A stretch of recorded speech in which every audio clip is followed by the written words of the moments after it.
This video shows you how to transform your wedding lay flat details into extraordinary images. I'll show you how to choose the right lighting, the right angles for both that light and airy and dark and moody style of wedding photography. Elevating your wedding detail photographs will make a lasting impression not just on discerning couples that might hire you on their own, but also on industry professionals who demand nothing but the best in that high-end market. Let's get into what it takes to photograph these correctly. Number one, you do need to invest in the stuff that I'm going to show you right here because it will make a world of a difference. So I have Chasing Stone mats. I've got a ton of them behind me, all types of different colors. The second thing that you're going to want to invest in is a little bit of props. Now, you don't have to go as crazy as I did here with like every ring box known to man. I got most of these from Champagne and Grit.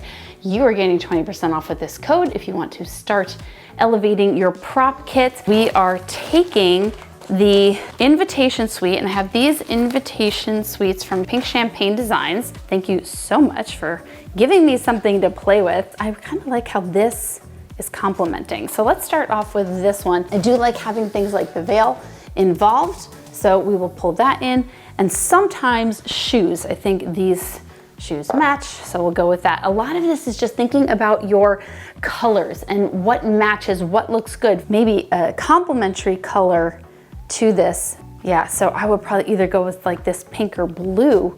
So you have a little bit of difference and you have some contrasting in here, but of course you do want it all to match. Now I've got these ribbons. I don't know that I want to use anything too bright white because I want these to be highlighted. Let's start layering. One of the first tricks that I have, these are acrylic blocks. You want to have acrylic blocks to create height and depth. So I'm just gonna start creating my bottom layers. Then I'm gonna go for the center of my entire piece, which is going to be the main invitation. And a lot of times I want things circling around there. I think I'll bring this up a little bit more. And we don't have to worry about shadows so much. I wouldn't do this in the dark and moody type photograph because I would create too much of a shadow here. Maybe I'll put the rings here. Let's put the earrings on this side. Now we're gonna bring in some of the other items that I have here. This is more of a vintagey look, so having like the wax seal looks really cute, and having the scissors closer to the thread is really cute. Think of the actual style of what you're photographing and how that plays into it. If I want to bring in my wax seals, I think I'm going to stick with the gold again because I want the white to be highlighted here. Then of course I can bring in one of my plates. This is one of the little tricks that we have. These are little tiny round acrylic pieces. You probably can't even see them. And what this does is, you know, when you work with real florals and you put the floral down, it kind of tilts to the side. Well, this helps you not let it tilt to the side by putting it right in there, and then it tilts up. Let's actually take a picture. You have to take a picture sometimes to see what's going on. We're going for that light and airy vibe. What we need, one more thing you haven't seen there, we need a reflector. This is my favorite reflector of all time. This is the Adorama Glow brand 5-in-1 reflector. It's what I bring on every job if I can. I do have an assistant sometimes no. But here's what we're doing with this. We're gonna probably go silver side because that's just gonna fill in those shadows, and you can see it right off the bat how it fills in the shadows that are being created. Now, when I record details for lay flats, I do not set my settings as wide open because we just finished creating layers and I need more of a larger plane of depth of field in order to capture all of those layers, mostly in focus. Now, do I care about like the tiny little butterfly being perfectly in focus? No, but I do care about the legibility between here and down here. Let's get some framing. Let's get an exposure. We're doing natural light here. The lowest I want to go, because I am holding my camera up, is probably 80th of a second. I'm gonna go to f3.5. I know that's not like crazy depth of field, but it works. And then with all that in mind, my ISO is gonna be 640. So let's take some pics. All right, this is a little bit dark for me, so I'm just gonna go up to 800. And you know what? I don't feel like I need to have, I got a little bit of leeway, so I'm going up to f4. I like to be around 50 on my focal length, even though this is a zoom lens. All right, and then I'm looking at the certain things that I want to change. It takes a photograph. Awesome. I'm happy. I'm happy. Now the next thing I do, and ideally do have an assistant holding that, I'm gonna crouch around and I'm gonna get all types of different angles here with the little details. So I'm just gonna kind of zoom in, get closer, not macro closer, but a little bit closer, and then it'll all look beautiful together in an album spread.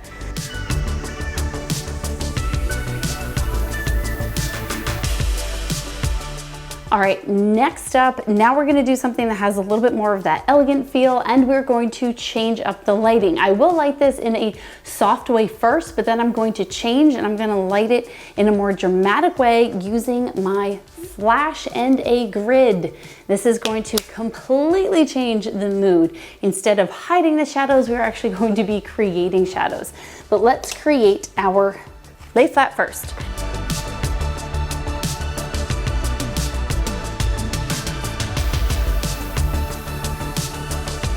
Let's go ahead and take this photo as if I was taking it with the light and airy vibes first, and then we'll create shadow.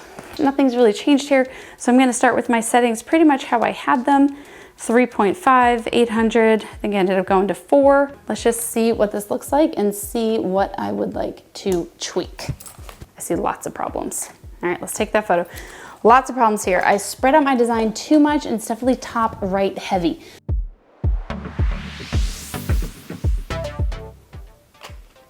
Yes, oh my gosh, so much better. So much more balanced.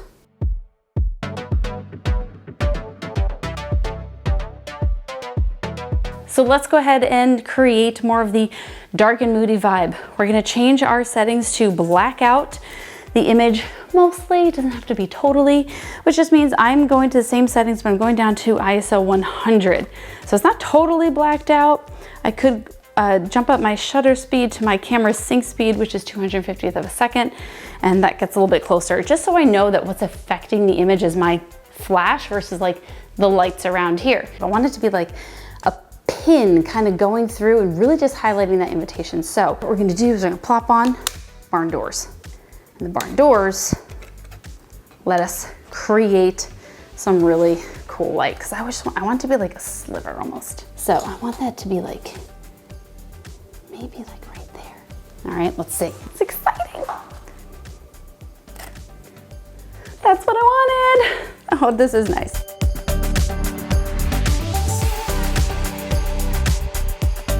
All right, so here are the photos that we took. You can see these are raw, straight out of camera images.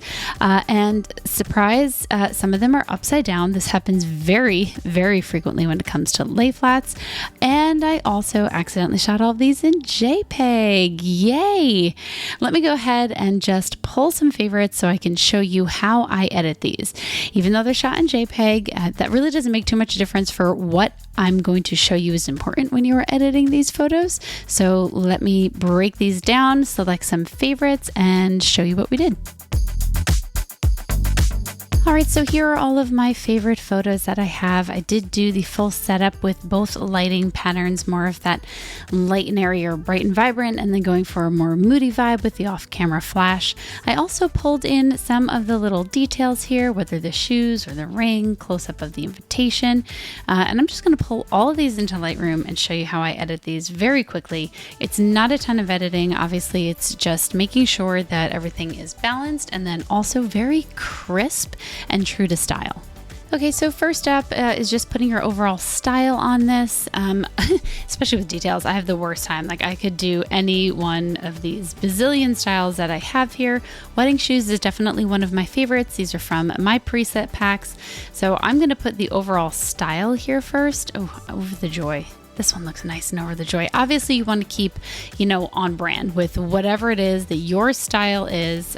Bright and vibrant, is one of my favorites, as well as joyfully simple. That one's just nice and clean. I think I'm going to go with Joy Me Pretty or Over the Joy. I like Joy Me Pretty, just like in the faded look, since this one was a little bit more vintage, we got the ripped edges. Now, the first thing you notice about this, and this happens a lot, don't be fooled by looking at people's detail photos and wondering why it happens to you and not them. This absolutely, it's a lighting thing. It happens with everyone. If you're going to properly expose for some of these shadows down here, that means you're going to overexpose some of your whites. So we have to take that into account. We're going to come over here, and even though this was shot JPEG, I'm going to be able to pull down those highlights right there and then pull up my shadows. There's 100 different ways that you can do this. You can come down into the tone curve and you can pull down, adjust the darks if you want to. And again, a lot of this is just preference. But the part that's not preference is going to be this texture here. You want to up your texture, and how much is really just depending on what you want to do. I mean, that's 100%. And honestly, it doesn't look horrible. You can also up your clarity. That one I don't like as much because I feel like it tends to look faker. I don't think that's a word, but anyway, more fake. So something along those lines. I like those settings. And then coming down to sharpening. My particular settings are not super crazy, especially since I've already added that texture. So we want to get into this detail here. So now we've got like super crisp and clean. I mean, it's just gorgeous. I mean, look at the before and the after. And yeah, I did the coloring, but also note how much more crisp that after looks. And when you're dealing with detail photos, that's what you want. We want the detail, right? So with that in mind, I'm just going to go to the next one here, hit previous, and I'm just going to make them all match. And a lot of times I would look at all three like this, and just to make sure like they all, by the way, I pressed N on that, and just make sure they all match. Every once in a while, like here, because of the angle that I photographed, I did photograph more of the shadow. So this particular photo needs more shadow lifting than the other ones. So then I can pop back into here. You could also do it right there in the develop module if you want to, but I'm going to pop back here and just open up my shadows a little bit. I'm going to hit N again, and now they match. It also looks a little bit warmer to me. Again, you can just click it and then come over here if you want to and adjust the temperature slightly. I wouldn't do too much. That looks pretty good to me. All right, so that's the light and airy editing. Let's go ahead into this one. You know what? Let's just, for funsies, let's just go ahead and do, in my develop module, let's go ahead and do previous. I just want to see, that's awful. Okay, so I mean, you could do something like this and then go for the gray, but for me, this looks like crap. So I'm just going to undo that. And I'm going to choose a different style to start with. I mean, the Joy Me Pretty looks good. We just can't bring up the shadows like we did before. Let's go ahead with wedding shoes. That one's, no, that's vintage. No, wedding shoes. There we go. That one's kind of nice, and it's keeping more of those cooler tones. Of course, we want to adjust the crop. And we were pretty dead on here, but every once in a while, if you notice things still look crooked, you want to come down here. And this is a very important part of editing. And you want to come down to, where is it? Lens corrections? No. Detail? No. Transform. There it is. It's under transform. Sometimes if you were just a little off center, you need to come here and fix that by using these. It's kind of like tilting. I do recommend, if you're doing that, hitting constrain crops, so it's automatically going to crop, but that's going to help you straighten out your photos. Actually, mine, I think, could use there. That looks pretty good because now the invitation especially is more straight. So if you need to do some tweaking, that's how you do it. All right, let's go ahead, add our texture, add our little bit of clarity. And now I want to show you how this, lighting a photo this way, it's all about how you light it. That's great. And of course we can come here, we can hit previous. You'll notice, the tilting happening, and these are good. Those all look good. But now we switch up the lighting for a photo like this. And if I hit previous, I don't know that it looks quite the same. When you're trying to do something that's more dark and moody and dramatic, you can't photograph it the same way and you can't edit it the same way. I'm actually going to go over to my dark and moody preset, right? And it's just going to exasperate those shadows. You could also stick to something a little bit more clean. Let's see what we want here. I think that Joyful Stewart is a good way to start. Of course, you could just go black and white, but let's stay away from black and white. All right, yeah, let's do that. Joyful Stewart. That looks pretty good to me. Again, we're just going to mess with a little bit of that crop, but I love the drama. I don't want to bring up the shadows on this one, because if I bring up the shadows, like, there goes my drama. And you could do it a little bit, but I wouldn't do it a ton. In fact, we can raise contrast if we want to.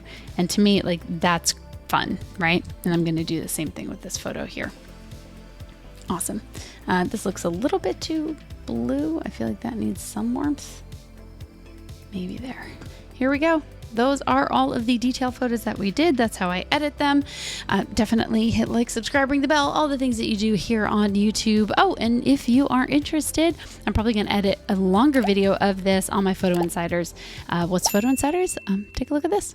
Hey, can you stop right there and I can tell you just a little secret? I have something called Photo Insiders that you might want to be a part of. Photo Insiders is a master educational community for photographers where you will learn the ins and outs of things like posing, lighting, flash, continuous lighting, and a mix of all of them. With new educational videos every single month, behind the scenes and on location shoots with real clients, not models. This is just fun stuff. Watch how I troubleshoot my way out of situations. Did that flash?